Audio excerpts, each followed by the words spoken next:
Hi అండి. Welcome to Ramya kitchen. ఇవాటి మన వీడియోలో వచ్చేసి గోదావరి జిల్లాల స్పెషల్ పాల ముంజలు అండి. పూర్ణం బూరెలు అనేది పర్ఫెక్ట్గా రాకపోయినా ఈ పాల ముంజలు అనేది పర్ఫెక్ట్గా వస్తాయండి. ఇవి చేయడం కూడా చాలా ఈజీ, అలాగే టేస్ట్ కూడా చాలా బాగుంటాయండి ఈ పాల ముంజలు. పైగా హెల్త్కి కూడా చాలా మంచివండి ఈ పాల ముంజలు. మనం బెల్లంతో చేస్తున్నాం కాబట్టి వీడియోని స్కిప్ చేయకుండా చూడండి, మీకు ఈజీగా అర్థమవుతాయండి. ఫస్ట్ మిక్సీ జార్ తీసుకోండి. దాంట్లోకి 1 కప్పు వరకు నేను పచ్చి కొబ్బరి తీసుకుంటున్నానండి. నేను ఒక కొబ్బరికాయలో సగం వరకు తీసుకున్నానండి. మీరు కావాలంటే మొత్తం కొబ్బరికాయనైనా తీసుకోవచ్చండి. అలా మిక్సీ పట్టేసుకోండి మెత్తగా. ఇప్పుడు గ్యాస్ ఆన్ చేసుకొని ఒక కడాయి పెట్టేసుకోండి వెడల్పుది. దాంట్లోకి ఒక హాఫ్ గ్లాస్ వరకు నీళ్లు వేసుకోండి, మరీ ఎక్కువగా వేసుకోకండి. నీళ్లు కొంచెం వేడెక్కిన తర్వాత దీంట్లో మనం ఏ కప్పుతో అయితే కొబ్బరి తీసుకున్నామో అదే కప్పుతోటి బెల్లం తీసుకోండి. 1/2 కప్పు వరకు కరెక్ట్ క్వాంటిటీ సరిపోతుందండి. బెల్లం కొంచెం లైట్గా కరగనివ్వండి, మొత్తం కరగనవసరం లేదు. ఈ టైంలోనే మనం మిక్సీ పెట్టేసుకున్నాం కదా పచ్చి కొబ్బరి, అది ఇందులో వేసేయండి. వేసిన తర్వాత గ్యాస్ అనేది సిమ్లో పెట్టేసుకోండి. ఇప్పుడు కొబ్బరిని ఒక 2 నిమిషాల పాటు అలా కలిపిన తర్వాత దీంట్లోకి నేను ఒక 2 టేబుల్ స్పూన్ల వరకు ఉప్మా రవ్వ వేసుకుంటున్నానండి. ఈ ఉప్మా రవ్వ అనేది పూర్తిగా ఆప్షనల్ మాత్రమేనండి. అలాగే దీంట్లోకి ఒక హాఫ్ టీ స్పూన్ వరకు ఇలాచీ పౌడర్ వేసుకోండి. దీంట్లోకి ఇలాచీ పౌడర్ చాలా బాగుంటుందండి. దీంట్లోకి ఒక 1 టేబుల్ స్పూన్ వరకు నెయ్యి వేసుకోండి. నేను నెయ్యి వేసే వీడియో స్కిప్ అయిపోయిందండి. అలాగే కొంచెం గట్టిగా అయ్యే వరకు కూడా కలుపుకుంటూ ఉండాలండి. లూజ్గా ఉన్నప్పుడు మాత్రం దించేయకూడదండి. ఇలా గట్టిగా అయిన తర్వాత మాత్రమే దించేయాలి. చూడండి, ఈ విధంగా గట్టిగా అయిన తర్వాత ఇప్పుడు గ్యాస్ అనేది ఆఫ్ చేసి కిందికి దించేయండి. చూడండి, ఈ పూర్ణాన్ని నేను ఒక బౌల్లో పెట్టేసుకున్నాను. చల్లారే వరకు పక్కన పెట్టేసేయండి. ఇప్పుడు అదే కడాయిలో మనం ఏ కప్పుతో అయితే కొబ్బరి తీసుకున్నామో అదే కప్పుతోటి 1 కప్పున్నర వరకు పాలు తీసుకోండి. మీరు పాలు తీసుకునేటప్పుడు పాలు 1 గ్లాసు, నీళ్ళు 1 గ్లాస్ తీసుకోవచ్చండి. కానీ నేను చిక్కటి పాలు మాత్రమే తీసుకుంటున్నాను, నీళ్ళు మాత్రం తీసుకోవట్లేదు.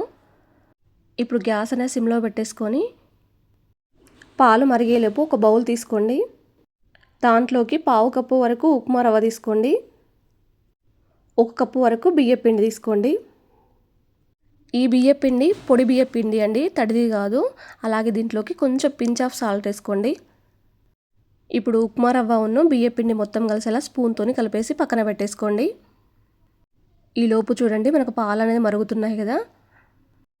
పాలు మరుగుతున్నప్పుడు గరిటతో అలా తిప్పాలండి. మనకు మీగడ వస్తే పూర్ణం బూరెలు అనేది పర్ఫెక్ట్గా రావండి, చిట్లినట్టుగా వస్తాయి.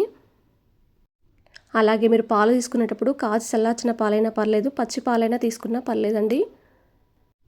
మనకు పైన లేయర్ కూడా కొంచెం స్వీట్గా ఉండడానికి ఒక హాఫ్ టీ స్పూన్ వరకు నేను షుగర్ వేసుకుంటున్నానండి. ఇప్పుడు షుగర్ మొత్తం కలిసేలా ఒకసారి కలిపేసుకోండి, సరిపోతుంది. చూడండి, పాలు అనేది కొంచెం మరగాలండి, ఒక 2 నిమిషాల పాటు. అలా మరిగితేనే మనకు పైన లేయర్ అనేది చాలా టేస్టీగా వస్తుందండి. పాలు ఇలా మరుగుతున్నప్పుడే మనం ఆల్రెడీ బియ్యపిండి ఉప్మా రవ్వ వేసి పెట్టేసుకున్నాం కదా, దాన్ని ఇందులో కొద్దిగా వేసుకుంటూ గ్యాస్ అనేది సిమ్లో పెట్టేసుకొని గరిటతో కలిపేసుకోండి. ఇలా కలిపేటప్పుడు ఎవరి సాయం అలా తీసుకోండి, లేదంటే ఒక చేత్తో వేసుకుంటూ ఒక చేత్తో కలిపేసుకోండి. కానీ కలిపేటప్పుడు మాత్రం ఉండలు లేకుండా కలిపేసుకోండి. మీకు లూజ్గా ఏమైనా అనిపిస్తే గట్టిగా అయ్యే వరకు కూడా కలుపుకుంటూ ఉండండి, ఈజీగానే మనకు గట్టిగా అయిపోతుంది. ఇప్పుడు గ్యాస్ అనేది పూర్తిగా ఆఫ్ చేసి దీని మీద మూత పెట్టేసి చల్లారే వరకు పక్కన పెట్టేసేయండి. ఇప్పుడు లోపల స్టఫింగ్ కోసము చేతులకు నెయ్యి అనేది రాసుకోండి. చేతికి అంటుకోకుండా ఉంటుందండి. కొంచెం చిన్న బౌల్ లాగా తీసుకోండి, కొద్దిగా. మీకు వీడియోలో కనిపిస్తుంది కదా, ఆ విధంగా చేత్తో రౌండ్గా చుట్టేసుకోండి. మీకు అన్నీ సమానంగా రావాలంటే ఒక స్పూన్తో తీసుకోండి, అన్నీ సమానంగా వస్తాయి మనకు. ఇలాగే అన్నీ చేసి పెట్టేసుకోండి ఒక ప్లేట్లోకి. చూడండి, ఇప్పుడు మనకు పిండి అనేది కొంచెం గోరువెచ్చగా అయిందండి. ఇలా గోరువెచ్చగా ఉన్నప్పుడే కొద్దిగా పిండి తీసుకొని అలా చేత్తో నలుపుకుంటూ చేతులకు అనేది నెయ్యి రాసుకుంటూ కొంచెం అతుక్కోకుండా ఉంటుంది. వీడియోలో చూపించినట్టుగా అలా వెడల్పుగా చేసేయండి ఇంకో చేతితోటి. ఇప్పుడు మనం చేసుకున్న పూర్ణాన్ని ఇందులో పెట్టేసేయండి. ఎక్కడ కూడా పూర్ణం అనేది బయటికి రాకుండా హోల్ అనేది క్లోజ్ చేసేయండి. ఏం కొంచెం పూర్ణం బయటకు వచ్చినా కూడా మనకు ఆయిల్ అనేది పూర్ణంతో నిండిపోయి పూర్ణం కూడా పర్ఫెక్ట్గా రాకుండా మనకు మాడిపోయినట్టుగా వస్తాయండి.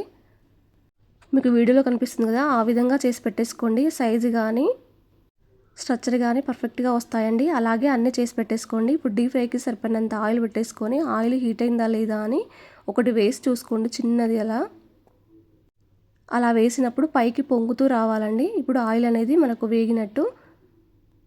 ఇప్పుడు దాన్ని తీసేసి చూడండి, మనం ఒకదాని తర్వాత ఒకటి చేత్తోనే అలా వేసేయండి. అలాగే ఆయిల్ అనేది కూడా మనం వేసే పూర్ణాలు మునిగేటట్టుగా ఉండాలండి. సగం సగం ఆయిల్ వేసుకున్నట్టయితే పూర్ణం సగం వరకే కాలుతుందండి, పైనంతా ఎండిపోయినట్టుగా వస్తుంది మనకు.